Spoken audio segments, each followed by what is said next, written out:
무기력으로 멘탈이 무너졌다면 뭘 더 잘하려고 하기보다는 지금 당장 이것부터 확인해봐.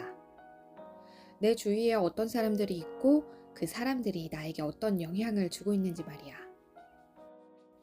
별거 아닌 것 같아도 이 작은 알아차림 하나가 사람을 살리더라고. Butter. Yeah. Um, this. 아마 나는 30대에 이뤄야 할 것들에 대한 압박이 생각보다 컸던 것 같아. 그만큼 욕심도 많았겠지? 그 욕심이 과했던 건지 내가 나를 감당하지 못하고 혼자만의 동굴로 쏙 들어가 버렸어. 동굴 안에서는 앞으로 뭘 어떻게 해야 할지에 대한 고민보다는 모든 게 다 귀찮았고 아무것도 하기 싫더라고.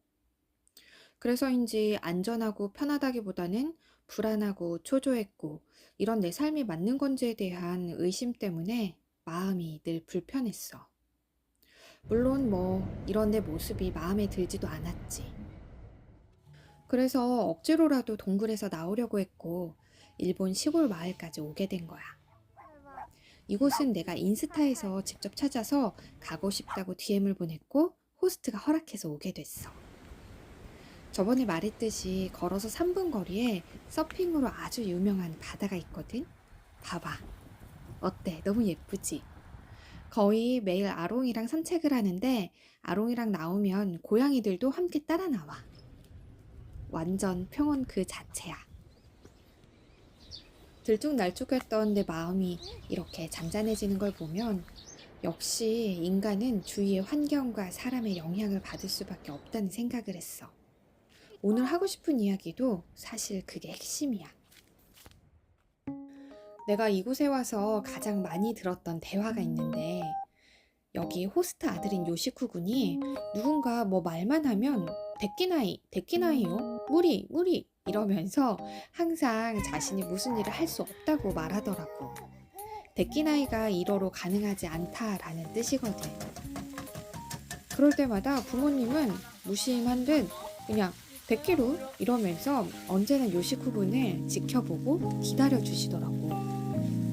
가방을 챙기는 것부터 식사를 준비하는 사소한 모든 일에 아들은 할 수 없다고 말하고 엄마와 아빠는 반대로 늘 할 수 있다고 말하는 게 일상의 반복적인 대화였어. 그런데 어느 날 자연학교가 열려서 도시에서 온 아이들이랑 다 같이 산에를 올라갔는데 타잔처럼 줄타기를 할 수 있는 곳이 있는 거야. 프랑스 친구가 굉장히 쉽게 그 밧줄에 매달려서 왔다 갔다 막 이렇게 허공을 누비는데 너무 자유로워 보이더라고. 그래서 나도 해봤지. 와, 그런데 이게 매달리는 것조차 쉽지 않은 거야. 그래서 나는 할 수 없겠다고 데키나이 데키나이 하면서 포기했는데 아니 갑자기 옆에서 요시쿠 군이 내 길이요. 내 길이요. 데끼루 데끼루 이러면서 막 밧줄을 내 쪽으로 끌어 잡아주는 거 있지? 아니 맨날 할 수 없다는 말만 하던 애가 할 수 있다면서 너무 의젓하게 나한테 용기를 주고 있었던 거야. 생각해보면 요시쿠 군이 나한테 이렇게 말할 수 있었던 건 아마도 자신이 매일 불가능하다고 할 수 없다고 칭얼댈 때 옆에서 할 수 있다고 끊임없이 용기를 줬던 부모님의 말들이 쌓여서 자연스럽게 스며든 게 아닐까 싶어. 사실 우울감을 떨쳐내고 방탄 멘탈을 만드는 데 몇 가지 중요한 요소가 있는데 그중 자신을 지지해주고 이끌어줄 멘토의 여부가 굉장히 중요하거든. 친구들은 어때? 긍정적인 영향을 주는 사람이 주위에 몇 명이나 있어? 일상의 대화를 하면서 스트레스를 풀 수 있는 그런 관계 말고 정말 내 상황이나 마음이 힘들 때 나에게 긍정적인 에너지를 줘서 내 마음을 다시 뭉클뭉클하게 만들어주는 그런 사람 말이야. 사실 나는 극내향형의 HSP라고 초예민함까지 가지고 있어서 인간관계에 항상 피로를 많이 느끼는 편이야. 내 이야기를 하는 것보다는 누군가의 이야기를 들어주는 것에 더 익숙하고 고민을 잘 나누지도 못해. 그러다 보니까 특별한 멘토도 없고 가족이 아니고서야 나의 지지자라고 할 만한 사람이 없었어. 사실 가족도 존재 자체가 소중한 거지.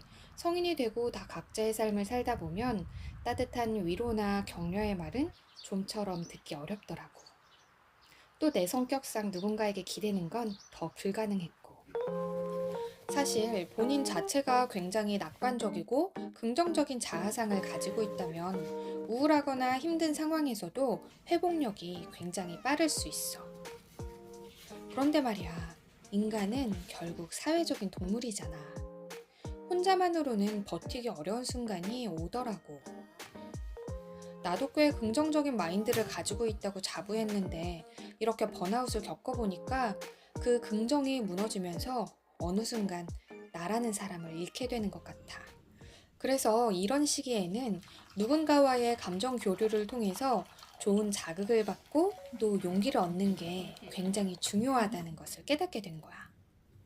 그 사람이 부모든 친구든 종교든 아니면 유튜버든 형태는 달라도 각자에 맞게 지지의 공간과 사람을 만들어 놓는 게 굉장히 큰 힘이 된다는 거지.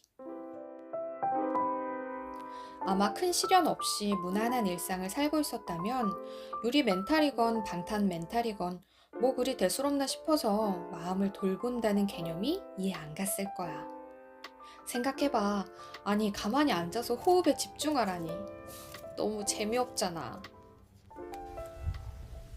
그런데 건강을 잃어봐야 운동을 시작하는 것처럼 번아웃이 오고 무기력이 들이닥치니까 그제서야 마음 공부며 명상과 같은 것들이 나를 살리는 도구로 눈에 들어오기 시작하더라고.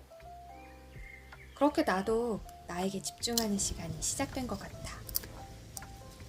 마음을 돌보는 여러 가지 방법 중에 추천을 하나 하자면 나는 채원 선생님의 귀전 명상이라는 채널을 통해서 정말 많은 도움을 받았어.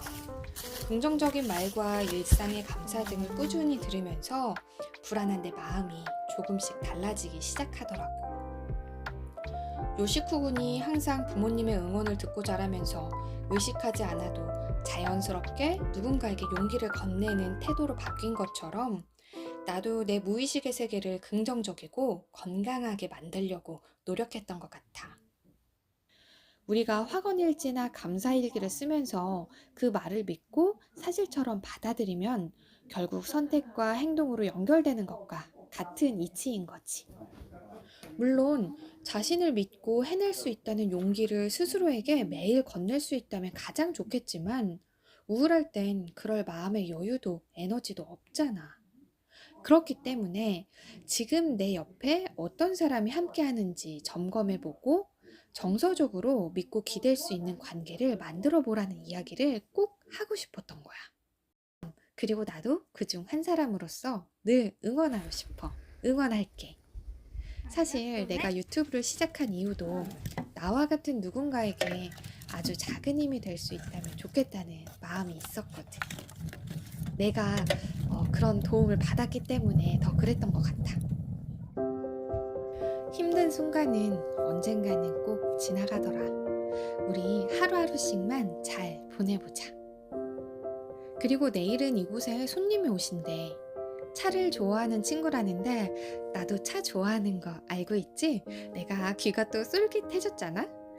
첫 번째 호스트 집에서도 우연치 않게 차 공부를 할 수 있었는데 이 바닷마을에서 또 차와 인연이 닿을 수 있을까? 그리고 이 물컹물컹한 내 마음도 조금 더 단단해질 수 있을까? 어떨 것 같아? 평범한 하루에서 건져 올린 이 작은 깨달음으로 마음이 편안해지길 원한다면 구독과 좋아요도 부탁해. 어차피 우리는 꽤 잘 될 거야.